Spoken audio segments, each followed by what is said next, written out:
Jon Armendariz gizartealdeko kirol zuzendaria, txirrindularia ja ez.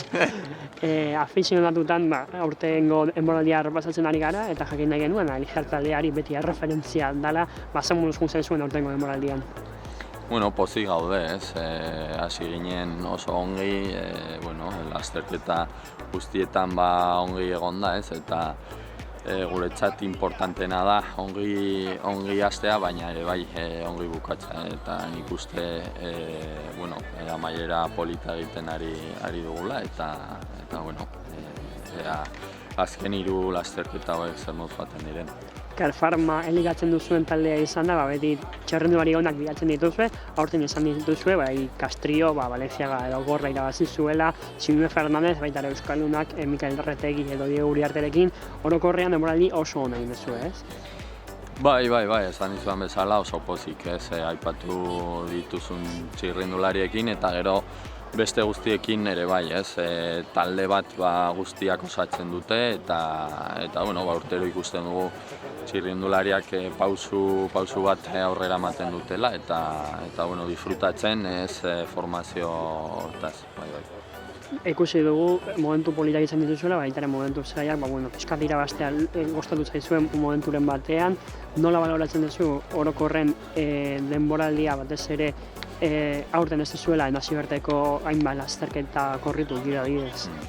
Bai, garaipenak ongi daude, ez, guztioi gustatzen zaigu, baina hemen Lizarte talde formazio bat bezala ikusten dugu, eta garaipenak baino gehiago gustatzen zaigu begiratzea, nola zitzen joaten diren txirrindulariak urtez urte eta gauza horietara ikusten dugu, ez. Hurrengo urtera begira zer? Helburua beti berdina izango da, Karferma elikatzea, baina zer moduko taldea prestatzen ari zarete, ikusten ari gara pistaren bat, etxerriko txirrindulariak ere begiratzen ari zaretela, beraz hurrengo urtera begira nola planteatzen duzue taldea? Beti bezala, ez, juniorrak fitxatzea gustatzen zaigu eta beti egiten dugu hori.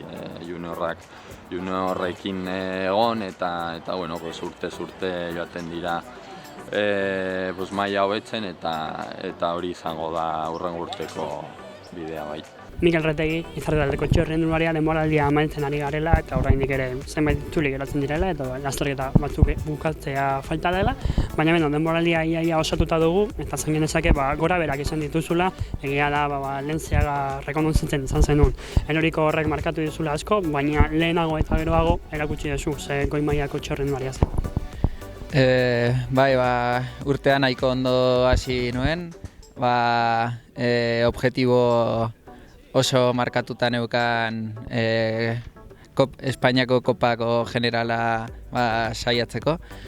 Eta Valenciaga rekonozitzen eroriko bat izan nuen eta denboraldian eten bat izan nuen. Eta kostatu zitzaidan gero ritmo hartzea, baina dirudi berriro ere nahiko ondo nagoela. Zatea, azken aldin denboraldi bukaera on egiten duena, erakusten duena duela puntu honean iristen dela eta gaitasun onak dituela. Zuk garaipena lortu duzu denboraldi amaiera honetan, Oiartzunen, eta azken lasterketetan zuk esan bezala ondo zabiltza, imaginatzen denboraldia ondo itxi nahi desula.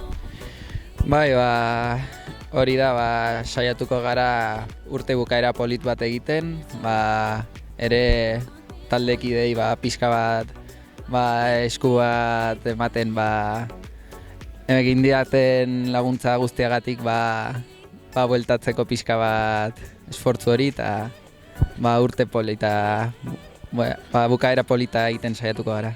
Horrelako talde baten egonda, argi dago galdetu behar dizugula, gora begira egon behar zarela, maila eman dezun, ez da erorikoak denboraldia pixka altra gestutzen, beraz gora begira egongo zera eta aukerak izango dituzu, ez? Ez dakit, urte hasieran horrekin amesten nuela eta urte arraroa izan da, ez dakitze gertatuko den. Mikelek zen nahi do? Ze? Mikelek zen nahi do? Uste dut pelotoi guztia bezala, saltoa ematea. Sortean. Mi esker. Guri arte Lizartaldeko txirrinduaria denboraldia bukatzen ari gara, eta talde bakoitzeko txirrinduari nabarmenekin errepasatzen ari gara, zer moduz funtzen zuen urtea. Zure kasuan, ia lasterketa guztietan, ikusi zaitugu lasterketetan, iesaldietan, eta oso ondo mugitzen lasterketa bakoitzean. Nola junda urtea, Diego? Nahiko ongi ez, azkenean urte hau ja nire 3. urtea izan da, eta aurrera pauso bat eman dudala uste dut. Karrera gehienetan taldearentzat lanean ibili naiz, eta ahal izan den bezala. Bizkanaka tropelean erreferente bilakatzen ari zara, batez ere iesaldiak eta mugimenduak egiteko orduan. Oso gustoko dut iesaldietan sartzea, eta orduan karrera gehienetan aprobetxatzen dut aldenean hor sartzeko. Garaipenaren bidea ere ezagutu duzu, hemen Euskal Herrian seguran irabazi zenuen, hori ere helburua da, pixkanaka errematatze zen hori garatzea, ez? Azkenean irabaztea beti izaten da helburu bat, gehienetan oso zaila izaten da lortzea, baina aurten segurako karreran lortu nuen eta oso pozik egindako lanarekin. Hurrengo urteetara begira, zer? Ikusiko da, taldean zer moduz ibiltzen garen, saiatu beharko gara beste aurrera pauso bat ematen, errendimendu mailan, eta zer moduz. Zorionak eta sortean. Mila esker.